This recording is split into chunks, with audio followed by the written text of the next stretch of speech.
Começa agora o programa Papo de Crente. Apresentação, pastor Marco David Oliveira e Eulália Lemos.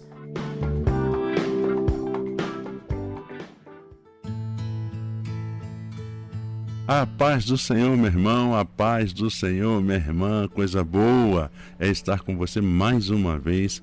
Que Deus abençoe a sua vida e toda a sua família.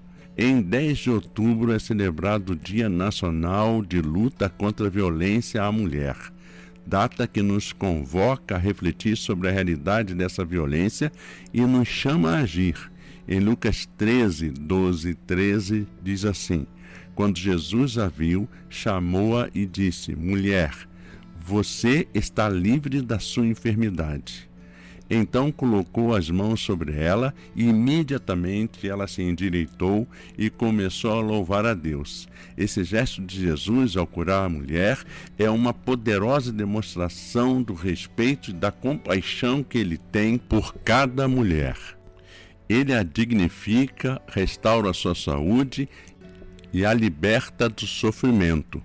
E é essa mesma postura de acolhimento e ação que precisamos adotar ao falar sobre a violência contra a mulher. A paz do Senhor, Eulália. A paz do Senhor, pastor Marco Davi, a paz do Senhor, meus irmãos. E sim, pastor, o cenário da violência contra a mulher no Brasil é realmente alarmante. Em 2024, o país registrou mais de 1.400 casos de feminicídios, o que significa uma média de 4 mulheres assassinadas por dia. Além disso, o Ligue 180, canal de denúncias, recebeu mais de 750 mil atendimentos no ano, sendo 132 mil denúncias de violência, com quase 50% delas relacionadas a agressões diárias. Esses números, pastor, demonstram a gravidade da situação e a urgência de ações concretas para mudar essa realidade. Por isso, irmãos, fique com a gente. No programa de hoje teremos muita informação, reflexão, louvores, uma entrevista especial com o nosso jornalista Marcelo Santos e a edificante mensagem do pastor Ariovaldo Ramos. Vamos começar orando, pastor, como sempre? Sim, vamos orar, Eulália, e vamos orar e interceder muito pelas mulheres. Infelizmente, Eulália, as violências acontecem até com mulheres das nossas igrejas. Verdade. Então nós precisamos clamar muito ao Senhor. Vamos orar.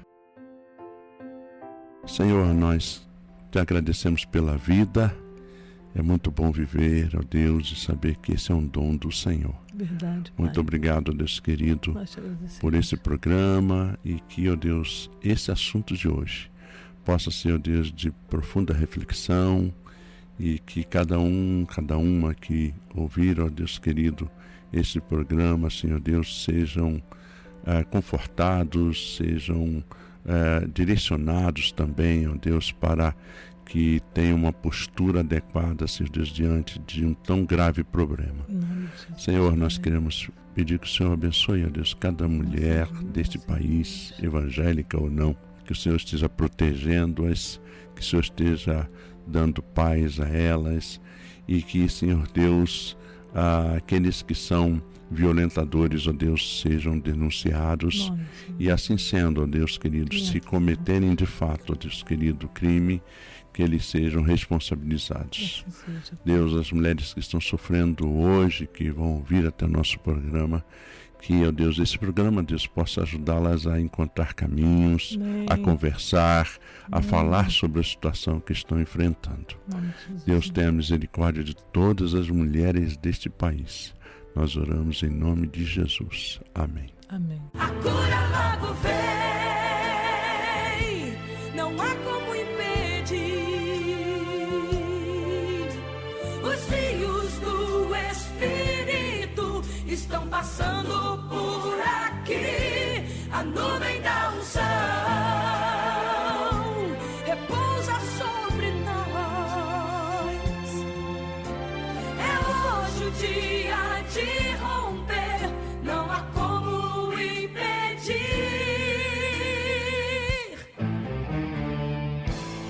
Hoje é dia de romper.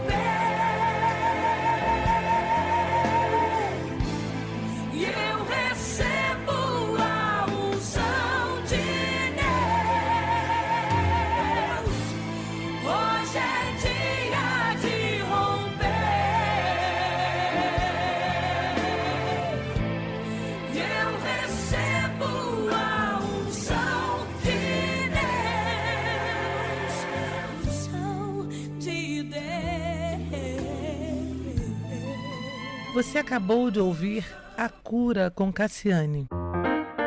O Dia Nacional de Luta contra a Violência à Mulher, celebrado em 10 de outubro, foi criado em memória da manifestação de 1980, quando mulheres se uniram para denunciar a violência doméstica e cobrar políticas públicas de proteção. A data, irmãos, simboliza a luta contínua por direitos e segurança para todas as mulheres no Brasil. Desde então, várias ações têm buscado conscientizar a sociedade, mas os números seguem alarmantes. Em 2024, foram registrados 1.467 feminicídios, o maior índice desde 2015, além de 71.892 casos de estupro. Como resposta, o governo federal criou uma pensão vitalícia para órfãos do feminicídio, destinadas a crianças e adolescentes de até 18 anos, no valor de um salário mínimo, solicitada nas agências do INSS. A Igreja, a sociedade e o poder público devem continuar unidos para transformar essa realidade e promover uma cultura de paz, respeito e proteção às mulheres. Verdade, Eulália. A violência contra a mulher não faz distinção de classe social, religião ou etnia. E dentro das comunidades evangélicas, a situação também é preocupante. Estudos mostram que mulheres evangélicas enfrentam altos índices de violência doméstica, muitas vezes em silêncio, devido à dependência financeira, medo de represálias e interpretações equivocadas de submissão religiosa. É essencial que as igrejas se posicionem contra qualquer forma de violência, criando espaços seguros para o diálogo, orientação espiritual e encaminhamento para serviços de apoio psicológico e jurídico.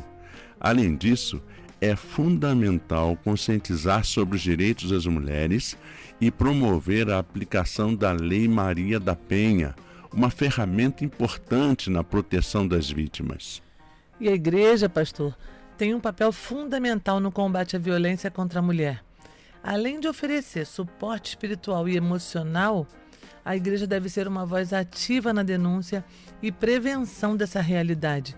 Isso pode ser feito por meio de campanhas educativas, parcerias com serviços de apoio e orientações sobre os direitos das mulheres, sempre com base nos ensinamentos de Cristo. É importante que os líderes religiosos estejam preparados, irmãos, para identificar os sinais de abuso e saber como encaminhar as vítimas para os serviços adequados. A formação de grupos de apoio dentro da igreja é uma estratégia eficaz para oferecer suporte contínuo às mulheres em situação de violência, mostrando o amor de Deus em ação. Ouviremos agora a entrevista feita pelo nosso jornalista Marcelo Santos. Agora é com você, Marcelo, a paz do Senhor. Oi, Eulália, paz do Senhor, pastor Marco Davi, paz do Senhor a você, nosso ouvinte. O papo dessa semana é com Débora Silva, que é fundadora e gestora da ONG Sim, Eu Sou do Meio, que atua em Belford Roxo, um município da Baixada Fluminense.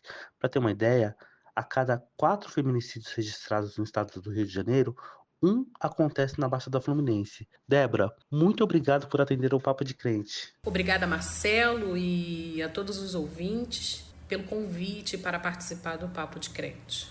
Débora, eu sei que você é evangélica, cristã, é esposa de pastor, inclusive. De acordo com os dados do Fórum Brasileiro de Segurança Pública, divulgados no primeiro trimestre desse ano, a cada 10 mulheres que relatam ter sofrido violência doméstica, 4 delas são evangélicas. Esses números te surpreendem? Marcelo, de forma objetiva, esse número de 42,7% de evangélicas que sofrem violência não me surpreende. Embora essa proporção seja alarmante, assim, infelizmente ela só corrobora com o que vejo aqui no dia a dia, na prática. A violência de gênero transcende a fé e penetra nas igrejas. Na Sim, Eu Sou do Meio, o percentual de mulheres evangélicas que buscam apoio é significativamente alto. 90% do nosso público são mulheres. 70% são mulheres evangélicas.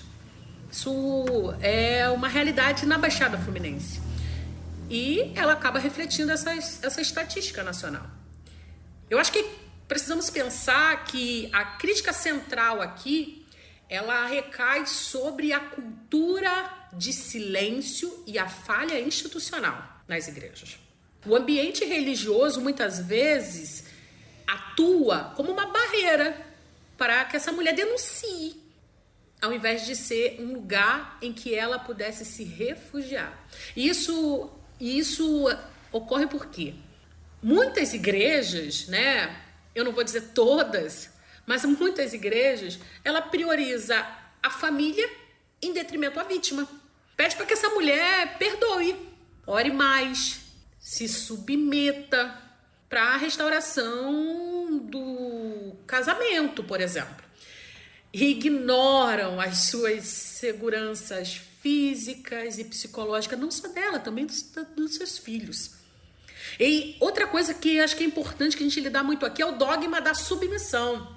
A interpretação desse texto de forma excessivamente patriarcal das escrituras mostra que a submissão feminina é um valor absoluto, legitimando o abuso de poder, por exemplo, por parte de homens agressores violentos. A igreja, ao invés de ser parte dessa solução da vida dessa mulher, muitas vezes se torna cúmplice silenciosa da violência. Nós precisamos mudar isso. E por que, na sua opinião, existem tantos casos de violência envolvendo evangélicos? Na minha opinião, a grande quantidade de violência envolvendo evangélicos tem raiz em uma crise teológica e cultural.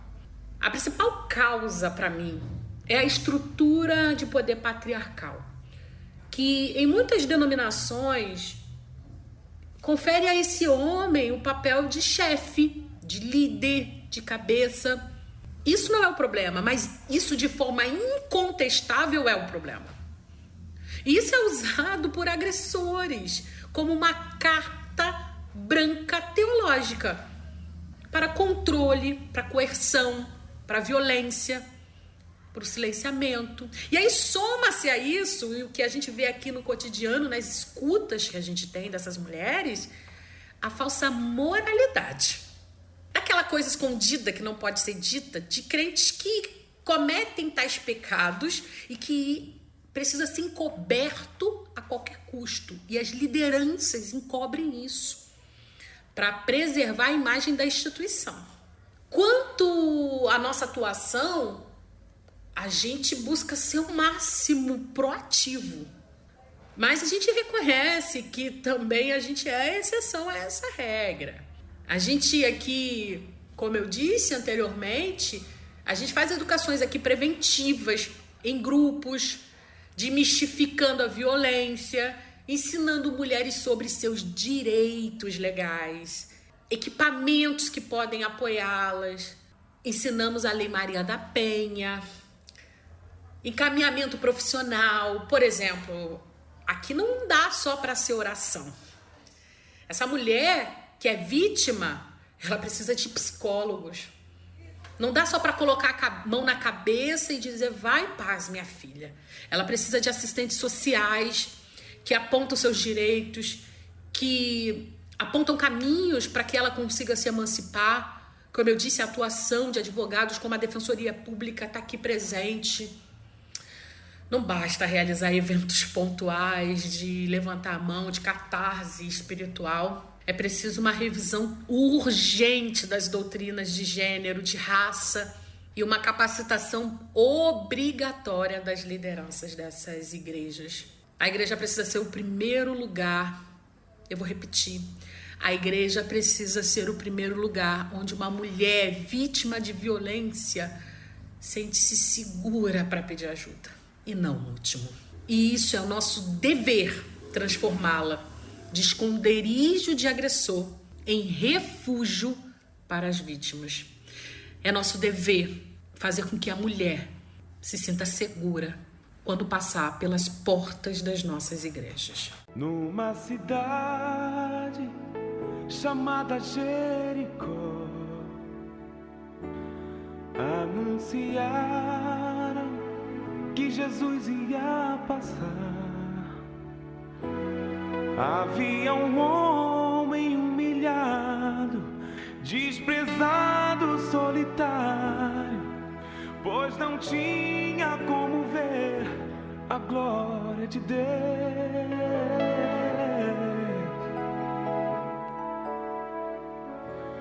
Mas quando ouviu que por ali ia passar um homem que tudo podia resolver, então em seu coração despertou a esperança. Naquele instante Bartimeu clamou assim: Jesus, filho de Davi, tenha compaixão de mim. Jesus, filho de Davi, atende o meu clamor. Jesus, filho de Davi, tenha compaixão de mim. Jesus, filho de Davi, atende o meu clamor. Você acabou de ouvir Um Milagre em Jericó, com Marcelo Nascimento. E agora vamos ouvir a palavra de Deus ministrada pelo pastor Ariovaldo Ramos. Palavra que vem do coração do Senhor para nós. É com você, pastor. A paz do Senhor. Paz do Senhor, Marco Davi. Paz do Senhor, Eulália. Paz do Senhor a você que está sempre com a gente. Hoje eu quero compartilhar com você um dos textos mais sombrios e perturbadores da Bíblia. Juízes, capítulo 19. É uma história dura, quase insuportável, mas necessária. Ela começa com a frase: naqueles dias não havia rei em Israel. Cada um fazia o que achava certo. E o que se segue é o retrato da decadência de um povo que havia se afastado de Deus. Um levita e sua concubina viajam até Gibeá, uma cidade israelita, onde ele acreditava que estariam seguros, mas ali encontram apenas indiferença e perversão. Homens da cidade cercam a casa onde estão e exigem violentar o visitante. Para salvar a si mesmo, o levita entrega sua concubina, que é violentada durante toda a noite e encontrada morta ao amanhecer. Ele então corta o corpo dela em 12 pedaços e os envia às tribos de Israel, provocando espanto e indignação. Por que uma história tão terrível foi preservada nas Escrituras? Porque ela é um espelho, mostra até onde pode chegar uma sociedade quando perde a referência de Deus, quando cada um vive segundo o seu próprio padrão. E aí os mais fracos são sempre os que pagam o preço. E naquela sociedade, como ainda hoje, as mulheres eram e continuam sendo as principais vítimas da violência. No Brasil, a cada 7 horas, uma mulher é assassinada apenas por ser mulher. Milhares sofrem em silêncio, dentro de casas onde deveriam encontrar amor, mas encontram medo e dor. O que mais choca nesse texto não é apenas a brutalidade dos homens de Gibeá, mas a cumplicidade de todos os outros. O ancião que ofereceu sua filha, o levita que sacrificou sua companheira e toda uma cidade que se calou. Todos foram culpados. E hoje, quando vemos a violência, ouvimos os gritos e permanecemos em silêncio, também nos tornamos cúmplices. A violência contra a mulher não é apenas o pecado de quem bate ou mata, é o pecado de quem sabe e nada faz, de quem fecha os olhos, de quem diz, não é da minha conta. A Bíblia nos chama a quebrar esse silêncio. Provérbios 31 ordena: abra a boca pelos que não podem se defender, defenda os direitos dos desamparados. A violência contra a mulher é pecado contra a imagem de Deus, porque cada mulher carrega em si a dignidade do Criador. Proteger os vulneráveis é servir a Cristo, que disse: o que fizerdes a um destes meus pequeninos, a mim o fizestes. Por isso, esse texto nos convoca à responsabilidade. Não podemos mais ser espectadores. precisamos falar, acolher, denunciar, proteger, precisamos ensinar nossos filhos e filhas a respeitar e a valorizar a vida, que nossa comunidade seja o oposto de Gibeá, um lugar de segurança, cuidado e justiça, que nenhuma mulher entre nós seja silenciada, que sejamos conhecidos não pela omissão, mas pela coragem de defender os indefesos, porque quando levantamos a voz pelos que sofrem, refletimos o coração de Deus que vê, ouve e age em favor dos oprimidos. Que Ele nos dê compaixão e coragem para sermos instrumentos de sua justiça, de seu amor e de justiça, acima de tudo, para as mulheres que têm sofrido a violência da indiferença, do machismo, a crueldade, do silêncio conivente dos opressores. Que Deus abençoe você. Dizem por aí, dizem por aí, dizem por aí, dizem por aí, dizem por aí, dizem por aí. Oi, Eulália, tudo bem? Então, me tira uma dúvida. Recentemente circulou um vídeo em que a ministra Carmen Lúcia supostamente apoia a anistia aos condenados por envolvimento em atos golpistas. Isso é verdade? Esse conteúdo é verdadeiro? Não, meu irmão, esse vídeo é falso. Ele foi gerado por inteligência artificial e a ministra Carmen Lúcia nunca fez tal afirmação. O conteúdo, que foi amplamente compartilhado nas redes sociais, não é real e foi desmentido por uma agência de checagem de notícias. Esse tipo de desinformação, meu irmão, é perigoso e tem sido cada vez mais comum, com a inteligência artificial sendo utilizada para criar vídeos e áudios falsificados que engana o público e, na verdade, irmãos, engana todos nós. Se ficou com alguma dúvida sobre algo que viu circulando por aí, manda pra gente, a gente investiga e responde aqui no programa. É só enviar uma mensagem no nosso WhatsApp. O número é 11 95094 8831. Grandes provações tens passado e em momentos tens chorado, sem ter o que fazer, sem ninguém pra conversar, sem poder se levantar e reagir. Quando alguém te fere com palavras que machucam o coração, as lágrimas dos olhos moram no teu rosto, e é tanto sofrimento. O que você deve fazer na luta? Erga a tua voz e clame ao Senhor, e Ele ouvirá o teu clamor. Pra que temer, se Cristo está contigo, se Ele é teu amigo? Pra que se abater? Pra que ficar assim, desse jeito? Ninguém é perfeito. Jesus ama você. Você acabou de ouvir Lágrimas no Olhar com Marquinhos Gomes. Preservar a criação é honrar o Criador.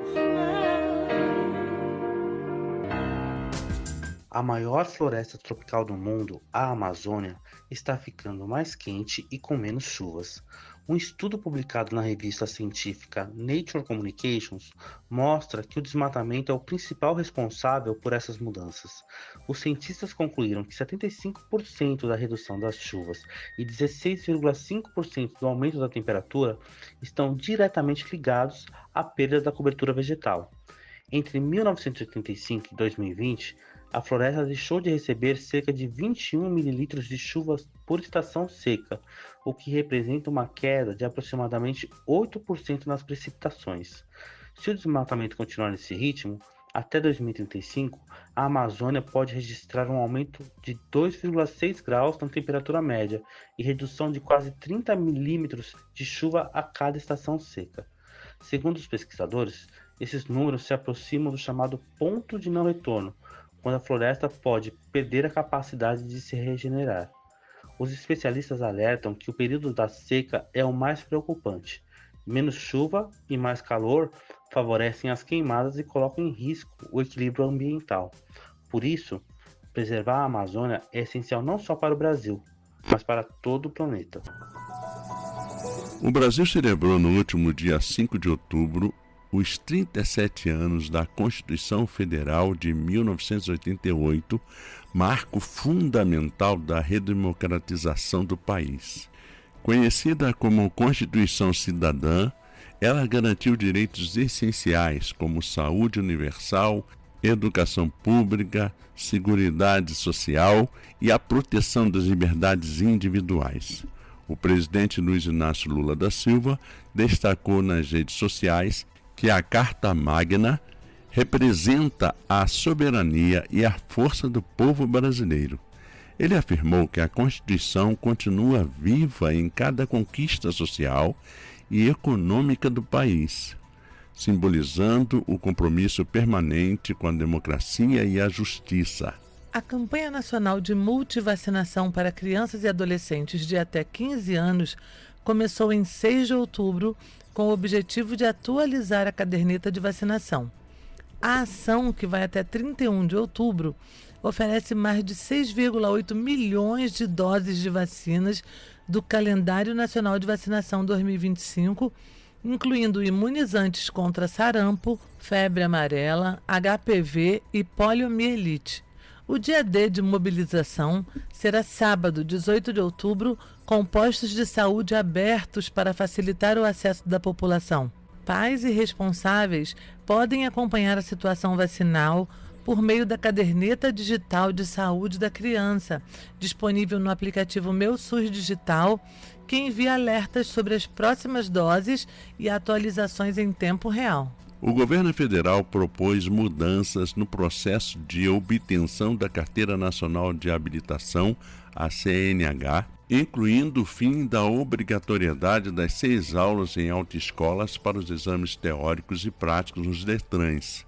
De acordo com o Ministério dos Transportes, a medida busca modernizar e reduzir custos, especialmente nas categorias A de motos e B de carros. O valor para tirar a CNH, hoje em torno de R$ 3.200, pode cair em até 80%. Uma consulta pública está aberta por 30 dias na plataforma Participa Mais Brasil, onde qualquer cidadão pode enviar sugestões antes de o texto seguir para o Conselho Nacional de Trânsito. E chegamos ao fim de mais um Papo de Crente, irmãos. Que possamos refletir sobre o papel de cada um na construção de um mundo mais justo e seguro para as mulheres, onde a fé se traduz em cuidado, respeito e acolhimento. E se você deseja que o programa fale a respeito de algum tema específico, entre em contato conosco pelo WhatsApp 11 950 94 8831. Eu vou repetir, 11 95094 8831. E vamos encerrar com a bênção do pastor Clemir Fernandes, da Igreja Cristã da Tijuca, no Rio de Janeiro. Que a graça maravilhosa de Jesus Cristo, nosso Salvador, que o amor de Deus, amor terno, misericordioso e que nos toca para a vida, nos abrace. E que a comunhão, o consolo, a paz, a ternura, a força da Ruá Divina, o Espírito Santo, sejam com todos nós, com todos vós, hoje, amanhã, todo dia e sempre. Amém. Até o próximo Papo de Crente. Que Deus os abençoe. Você ouviu o programa Papo de Crente.